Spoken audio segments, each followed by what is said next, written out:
All right, man, peace. So Isaiah Thomas, the great former point guard of the Boston Celtics, who was recently acquired by the Cleveland Cavaliers in the mega trade for Kyrie Irving, seems to still be in his feelings about getting traded from the Boston Celtics to the Cleveland Cavaliers. He's going to talk about that, as well as his return to the NBA. They're going to talk about it, and I'm going to chime in. I want to share with you guys something special as we close out the calendar year here at The Jump. Isaiah Thomas has been one of the biggest stories of 2017, from his insane fourth-quarter scoring burst that earned him MVP votes, to his determination to play through the tragedy of his sister's passing, to the injury that knocked him out of the playoffs, to his inclusion in the mega trade of the year. And now, finally, as he closes in on a return to the court, he sat down to talk about all of it and share what has carried him through. So what does it feel like, after all this time, to know you are finally going to get back on the court? You don't really understand it till you can't play no more. It was so many points in the rehab process where it literally mentally drained you. I've never had to sit out like this and really just play the waiting game and not have no timetable and not know when I'm going to be able to play again. So to know that it's coming right around the corner is definitely a relief, and I can see the light at the end of the tunnel. Isaiah Thomas, number 60 in the 2011 draft, and for those of you who don't know, there is not a 61. Your whole life has been about overcoming long odds. I mean, that's basically your story. Yeah. Let me say this. Isaiah Thomas may be the greatest player in NBA history under 5'9". When you look at what he's been able to accomplish in the NBA, he may be the greatest player in NBA history under 5'9". Now, when you're talking about 6 feet and 6'1" in that area, you're talking about, of course, the great Allen Iverson and the great Isaiah Thomas, the original Isaiah Thomas of the Detroit Pistons. But if you're talking about players in NBA history under 5'9", Isaiah Thomas may be the greatest player in NBA history of that stature. So how does... And I'm sure that his official stature's probably listed somewhere around 5'9", 5'9.5", but I've seen him stand next to Floyd Mayweather. He's about 5. I would give Isaiah Thomas about 5'8.5", 5'9".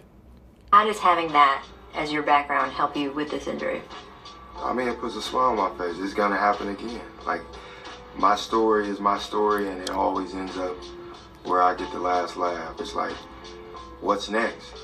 Well, really, the only way for this brother to get the last laugh, as he calls it, is for the Cleveland Cavaliers to win the NBA championship and for him to play a prominent role. Is that a possibility? Yes, it is. But it's very remote, because I just don't think that Cleveland matches up very well with a healthy Golden State team. And I do believe that their series with the Boston Celtics is going to be very, very emotional for a myriad of reasons. To me, that series is going to be very competitive. I still, of course, give Cleveland the edge because they have the best player, that being LeBron James. And pretty much in NBA history, the rule is that the team that has 2 of the top 3 best players is going to win the series. And that should be the Cleveland Cavaliers. And I'm ready for what's next. I want to go back to the injury itself. How much for you, when you were deciding to play through it and going through all that, was just that same mentality you've always had that we're talking about? Whatever obstacles in front of me, I'm going to get through it. Yeah. I mean, that was big. Like, I've always, no matter what, I've always played through injury. Like, if I went back and could do it again, I would have sat out the playoffs because I would have been playing right now. I would have been 100% healthy. Right, but let's be clear. The reason why you played through the playoffs is because you thought that your team had a chance to win an NBA championship. And this is why I always state on this channel, in regards to brothers, we can't move backward. We can only move forward. So people who say, well, if I had the chance to do it again, I would not have played because I'd be playing right now. The real reason why he's saying if I could do it again, I wouldn't have played is because he thinks that he'd still be with the Boston Celtics had he not played in the playoffs. That's why he's saying that. And there is no alternative universe where you still be with the Boston Celtics. Isaiah Thomas acts like the Boston Celtics are a woman that cheated on him. They're an NBA franchise. They're a corporate structure. They have the right to move one of their assets. You're still getting paid. I mentioned this previously on this channel, and I've mentioned this numerous times. The so-called black man has to view himself as an asset and stop trying to cultivate these emotional attachments to these conventions that are not meant to be emotional. It's called professional basketball for a reason. You're getting compensated for what you do. If they trade you, they trade you. As long as your money is still coming in, that's all that matters. All this nonsense that they try to sell these athletes on, this is a family. They do the same thing in corporate America. It's not sincere.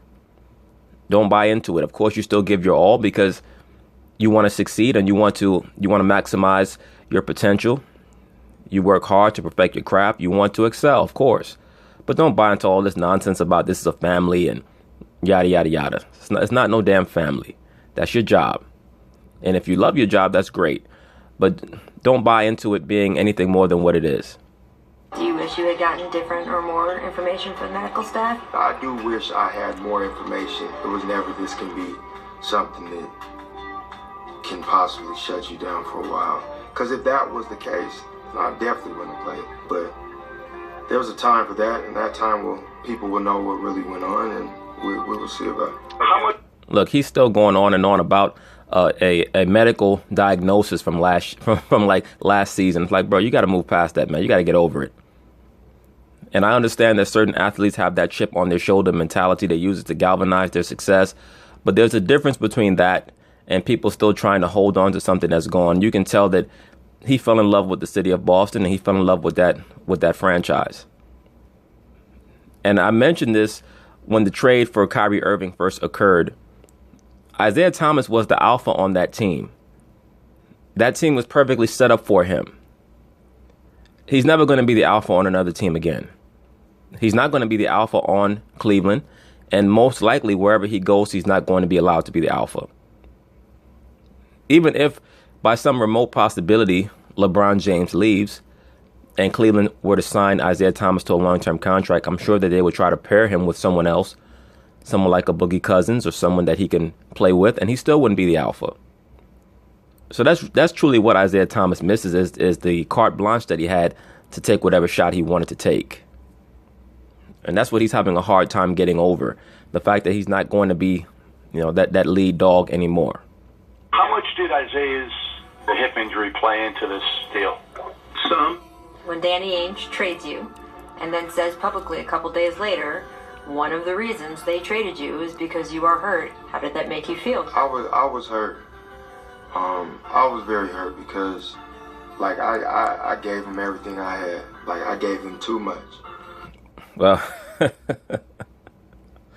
hey, brother, let me say this, and you can use this as an analogy for real life. You always love with your head. You don't love with your heart. The only thing that you love with your heart is the Most High and your immediate family. You don't love anything else with your heart, man. And this brother allowed himself to fall in love with the Boston Celtics. When I make those videos about should a man fall in love, that's not just talking about with the modern day woman or with the modern day liberal woman. That's just talking about anything. Because falling in love with something entails that you put it on a pedestal, that you hold it up as an idol to be worshipped and venerated. And he clearly did that, and it still has hurt him. And until he's able to move forward from that, he's not going to be able to play as well as he needs to play for his new team. It's like somebody carrying baggage from an old relationship into the new relationship with the new woman. You're not going to give the new relationship a chance to fully grow and spring forth because you're still thinking about the old bitch. You're still thinking about what she did or what you didn't do when dealing with that female. All right. So this cat has to move forward or it's going to hurt his play on the court. Simple as that. When I should have just sat out, especially all the stuff I was going through. And when I say going through, with my sister passing and things like that, like you don't do things like that, man. So that's why it hurt. And it was a weird situation. So when he says you don't do things like that, what is he talking about? Is he trying to say that Danny Ainge should not have done what was best for the Boston Celtics because his sister died in a car crash, quote unquote, car crash? And of course, for the brothers who are out there who are in the know, the reason why I say so-called is because you have a lot of nefarious things that go on with many of the more prominent members of the entertainment industry. Am I saying that Isaiah Thomas's sister is the victim of some form of a blood ritual sacrifice? Who the hell knows? Either way, the sister's in the spirit world, and she has to await her time on Judgment Day to give her account of what occurred. Who knows what the hell happened?